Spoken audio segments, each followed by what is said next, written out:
Welcome to my channel Toton to say inside out. আমি খুশি আজকের আপনাদের সাথে কিন্তু একটা দারুণ রেসিপি শেয়ার করতে চলেছি। শীতকালের সময় কিন্তু খেতে বেশ ভালো লাগে। তো চলুন তাড়াতাড়ি রেসিপিটা শুরু করে ফেলি।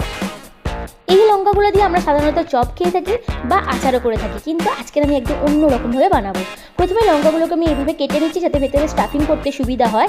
দেখে নিন, ঠিক এইভাবেই কেটে নেবেন। আর ভিতরে যে দানাগুলো রয়েছে সেগুলোকে বার করে দিতে হবে, কিন্তু বাইরের যেই পার্টটা রয়েছে দেখিয়ে দিচ্ছি আপনাদেরকে, এই পার্টগুলোকে রেখে দিতে হবে। এইগুলো এই রান্নায় ইউজ হবে। আর দেখুন লঙ্কাটাকে আমি এইভাবে পরিষ্কার করে নিয়েছি, আর বাকি যে বাইরের পার্টটা ছিল সেগুলোকে আমি কুচি করে কেটে নিয়েছি। এরপরে আমি এখানে নিয়ে নিচ্ছি 200 গ্রাম চিকেন, আর কিমা করে নিয়েছি। আপনারা চাইলে মিক্সিতে কিন্তু গ্রাইন্ড করে নিতে পারেন, কিন্তু কিমা করলে খেতে বেশি ভালো লাগবে। এবারে এর মধ্যে আমি অ্যাড করে নিচ্ছি পাতিলেবুর রস।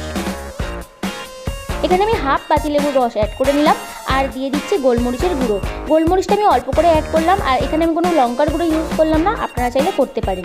এবারে যেহেতু আমি কিমা করেছি তাই বেশি ম্যারিনেট করার দরকার নেই। এখানে কড়াইতে আমি অ্যাড করে দিলাম তেল। আমি সানফ্লাওয়ার অয়েল ইউজ করছি, আপনারা আপনাদের পছন্দ মতন ইউজ করবেন। আর একটু কড়াইতে আমি নুন দিয়ে অ্যাড করে দিলাম চিকেনগুলো। নুন দিলে ছিটিয়ে আসে না, তাই আমি নুন ইউজ করেছি, আপনারা চাইলে নাও করতে। চিকেনটা মিডিয়াম ফ্লেমে প্রায় 4 মিনিটের কাছাকাছি ভেজে নেবো।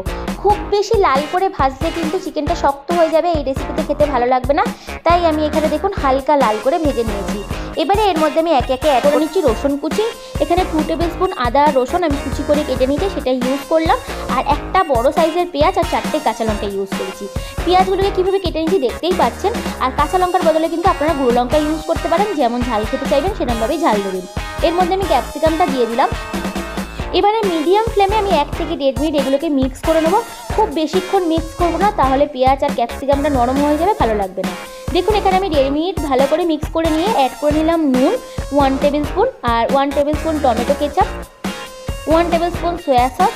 এগুলো আমি 1.5 থেকে 2 মিনিট কষিয়ে নেবো লো ফ্লেমে। আর যখন আপনারা সোয়া সস ইউজ করবেন তখন নুনটা প্রথমে কম ইউজ করবেন, কারণ সোয়া সস দিলে এমনি নুনটা একটু বেশি হয়ে যায়। আজকের কিন্তু আমি কোনো চিনি ইউজ করিনি, আপনারা চাইলে কিন্তু অল্প চিনি ইউজ করতেই পারেন। দেখুন এখানে চিকেন হয়ে গেছে, বেশ ভালো কালারও এসেছে। তো একটা প্লেটে আমি নামিয়ে নিয়েছি। এবারে চলুন স্টাফিংটা করে ফেলি।